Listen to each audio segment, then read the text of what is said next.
नमस्कार दोस्तों, स्वागत है आज आप सबका मेरे इस वीडियो में। आज के इस वीडियो में हम बात करेंगे, अगर आपने किसी भी कंपनी में फेक एक्सपीरियंस लगाया हुआ है देन उन सब सिचुएशंस को किस तरह से हैंडल किया जाना चाहिए, या फिर जब भी आप किसी भी कंपनी में फेक एक्सपीरियंस लेकर जाते हो तो आपको किन किन बातों का ध्यान रखने की जरूरत होती है, आज के इस वीडियो में हम बात करेंगे। तो सबसे पहले मैं आपको एक अपने दोस्त की कहानी बताना चाहता हूं कि जो कि एक फेक एक्सपीरियंस लेकर किसी दूसरी कंपनी में गया था। तो उसके साथ क्या हुआ था कि एक्चुअली जब वो किसी दूसरी कंपनी में गया था तो एज ए पाइथन डेवलपर गया था। वहां पर उसको जैंगो पर काम करने के लिए दे दिया गया था। उसने डमी प्रोजेक्ट्स वगैरह सब क्रिएट करके रखे हुए थे, लेकिन उसको इंडस्ट्रियल एक्सपीरियंस बिल्कुल भी नहीं था कि प्रॉपरली किस तरह से डेटाबेस डेवलप किए जाते हैं, उनका स्ट्रक्चर जिस तरह से होता है, फ्लो चार्ट बने होते हैं, उनको किस तरह से हम कोडिंग वे में रिप्रेजेंट करते हैं, उसको इतनी ज्यादा नॉलेज नहीं थी। उसने फ्रंट एंड पर कभी काम नहीं किया हुआ था और उसके अलावा पाइथन में भी उसका इतना ज्यादा नहीं था। उसको पता था कि किस तरह से फंक्शंस क्रिएट किए जाते हैं, फ्लो किस तरह से चलता है जैंगो में, लेकिन इन डेप्थ उसको नॉलेज नहीं थी। उसने किसी प्रोजेक्ट पर इन रियलिटी काम नहीं किया हुआ था, जिसके कारण उसको बहुत ही ज्यादा डिफिकल्टीज फेस करने को मिली थी। इनिशियल के 3-4 हफ्ते तो उसके लिए एकदम नाइटमेयर साबित हुए, जब उसकी कोई हेल्प करने वाला भी नहीं था और उसको यह भी नहीं पता होता था कि वो हेल्प ही किससे मांगे। वो जब कंपनी में गया तो उसने मुझे बताया था कि जब वो गया था तो उससे बोल दिया गया था कि तुम्हें ये पर्टिकुलर मॉड्यूल्स बनाकर देने हैं। और जब उसने वो सारे के सारे मॉड्यूल्स के बारे में सुना था तो वो खुद भी सोच नहीं पाया कि यार मैं इतने मॉड्यूल डेवलप किस तरह से करूंगा। उसको उसकी बेसिक रिक्वायरमेंट ही समझ में नहीं आई, तो उसके लिए वो सब सिचुएशन हैंडल करना बहुत ज्यादा डिफिकल्ट हो गया था। उसके बाद लकीली उसका कोई दोस्त था, जिसका कोई और दोस्त था जो कि एक पाइथन डेवलपर था। उसको जब उसने वो सारी की सारी कहानी बताई कि मुझे ये चीजें हैं जहां पर मुझे डिफिकल्टीज आ रही हैं, मुझे कोड ही समझ में नहीं आ रहा, तो मैं क्या चीजें करूं, तो उसके वो दोस्त ने उसको वो सारी की सारी चीजें समझाई। उस बंदे को 1-2 हफ्ता लगा उस प्रॉपर प्रोजेक्ट को समझने के लिए कि ये चल क्या रहा है, और उसके बाद उसकी प्रॉपर कमांड उस प्रोजेक्ट पर बन गई और वो उस कंपनी में 1.5 साल तक सर्वाइव भी कर गया। और उसको उस कंपनी से जब निकला था तो इतनी ज्यादा अच्छी नॉलेज उसको हो गई थी जिसका कोई मुकाबला ही नहीं। वो कंपनी एक स्टार्टअप कंपनी थी और आपको भी पता है कि स्टार्टअप में जब किसी से काम नहीं हो रहा होता तो उसको निकाल दिया जाता है, इतना ज्यादा उस पर ध्यान नहीं दिया जाता। तो यही उसके दिमाग में भी चल रहा था कि अगर यहाँ पे ज्यादा काम नहीं हुआ तो मुझे निकाल ना दे, एक्सेट्रा एक्सेट्रा। लेकिन उसने ये सारी की सारी चीजें बहुत ही ज्यादा पॉजिटिव वे में ली थी कि ये उसके लिए एक चैलेंजिंग फेस है जिसको वो प्रॉपरली एक्सेप्ट कर सकता है, जिसको वो प्रॉपरली चैलेंज कर सकता है कि हाँ ये चैलेंजिंग सिचुएशन है, मैं इसको प्रॉपर टैकल करूंगा। उसके बाद उसको वंडर ही देखने को मिले, उसके बाद उसकी लाइफ इतनी सेट हो गई कि मैं बता भी नहीं सकता। लेकिन मैं आपको यही चीज कहना चाहता हूं कि कभी भी आप ये चीज मत सोचिएगा कि अगर आप फेक एक्सपीरियंस लेकर किसी भी कंपनी में जा रहे हैं तो ये आपके लिए डिसएडवांटेज होती है। उन सब चीजों को आप एकदम चैलेंजिंग सिचुएशन लेकर देखें तो आप ये चीज सोचोगे कि अगर मैंने ये चीज सर्वाइव कर ली तो मैं लाइफ में कुछ भी सर्वाइव कर सकता हूं। तो आज के इस वीडियो में मैं आपको 5 ऐसी ट्रिक्स के बारे में बताऊंगा कि जब भी आप कोई भी फेक एक्सपीरियंस लेकर किसी भी कंपनी में जाते हो तो आप उन सब सिचुएशंस को किस तरह से हैंडल कर सकते हो। जिसमें सबसे पहले ट्रिक होती है make dummy projects as many as possible. जितने भी आप डमी प्रोजेक्ट्स बना सकते हो उस पर्टिकुलर टेक्नोलॉजी के बेसिस पे उतने बनाइए, ताकि कल को आपको कोई चैलेंज करने वाला नहीं होगा कि यार तुम्हें ये नहीं आता वो नहीं आता। जब आपने अपने ही प्रोजेक्ट, मान लो कि अगर आप ई कॉमर्स वेबसाइट बना रहे हो तो आपको पता होगा कि प्रॉपर्ली ई कॉमर्स वेबसाइट में डेटाबेस किस तरह से डेवलप किया जाता है, या फिर आप किस तरह से फ्रंट एंड पर वो सारी की सारी चीजें दिखाते हो। कल को अगर आपको किसी कंपनी में ई कॉमर्स वाला वेबसाइट वाला प्रोजेक्ट मिल जाता है तो आप वो सारी की सारी नॉलेज को यूज कर सकते हो उस पर्टिकुलर प्रोजेक्ट में। तो ये आपके लिए काफी ज्यादा बेनिफिशियल चीज रहती है। तो इसी तरह से जब आप 3-4 और भी प्रोजेक्ट बनाओगे तो ये सारे के सारे आपके लिए ही बेनिफिशियल चीजें रहेंगी। अगर आपको नहीं पता कि आपको कौन कौन से प्रोजेक्ट्स बनाने चाहिए तो इससे पहले भी मैंने एक वीडियो बनाकर रखी थी, आप वो वीडियो को डेफिनेटली जरूर देखिएगा। आपको क्लैरिटी हो जाएगी कि कौन कौन से प्रोजेक्ट्स आपको बनाकर रखने की जरूरत होती है, ताकि जब भी आप किसी भी कंपनी में फेक एक्सपीरियंस लेकर जा रहे हो तो आप उस सिचुएशन को हैंडल कर सको।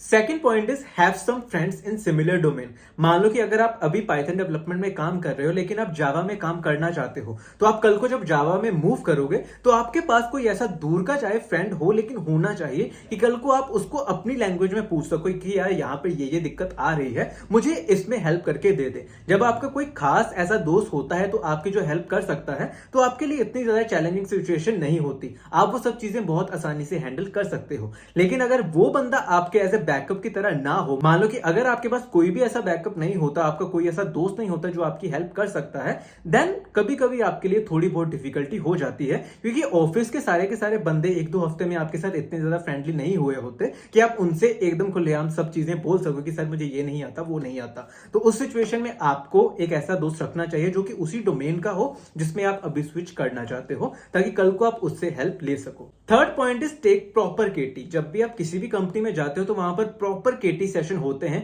इनिशियल के 2-3 हफ्तों में आपको केटी दी जाती है, प्रोजेक्ट के बारे में बताया जाता है, सारा का सारा फ्लो बताया जाता है कि किस तरह से कोई कंट्रोल कहां पे जाता है, आपको वो सारी की सारी चीजें उस केटी के दौरान बता दी जाती हैं। तो उस केटी का जितना फायदा हो सके आपको उतना उठाना चाहिए। उसमें आप चाहे एंजॉय ना भी करो वो भी चलता है। जब आपको कोई मेंटर आपको कोई चीज समझा रहा होता है, घर जाकर भी आप उसके बारे में रिसर्च जरूर कीजिए, ताकि आपको कल को कोई भी दिक्कत ना हो, और अगर आपको कोई भी डाउट आता है तो आप उसको उसी टाइम पे बता सको। तो ये सारी की सारी चीजें आपको करनी चाहिए केटी के सेशन में। और केटी का भी एक टाइम पीरियड होता है। जब वो टाइम पीरियड खत्म हो जाता है तो सब लोगों की आपके ऊपर एक्सपेक्टेशन बढ़ जाती है कि आपको केटी दे दी है, मतलब आपको हमने सारा का सारा काम सिखा दिया है, अब आप काम करना शुरू कर दीजिए। तो उस प्रॉपर टाइम जो भी आपका केटी सेशन होता है उसको प्रॉपर्ली यूटिलाइज जरूर कीजिएगा।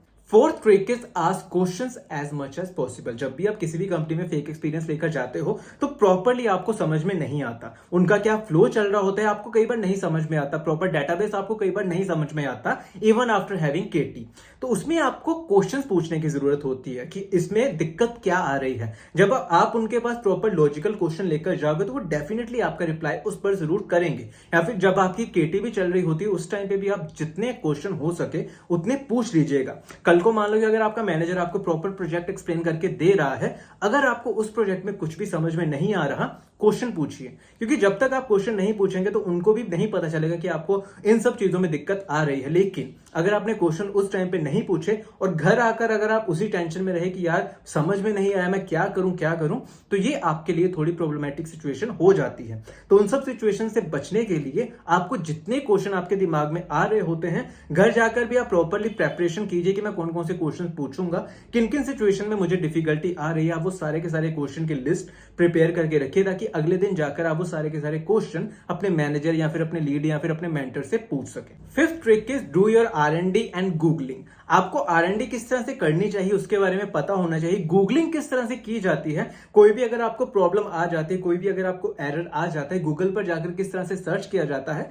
इन सब चीजों को जितना इंप्रूव कर सकते हो उतना आपके लिए अच्छा होता है। अगर मैं आपको रियल टाइम सिनेरियो की बात करूं तो मेरे साथ एक ऐसा केस हुआ था कि मुझे जेंगो में कोई फाइल ऐसे इंपोर्ट करके रखनी थी, तो मुझसे वो हो नहीं रहा था। एकदम कुछ ऐसे सिक्योरिटी कोड हमने लिखकर रखा हुआ था, मुझे नहीं पता था कि उसको किस तरह से इंप्लीमेंट किया जाता है जेंगो में।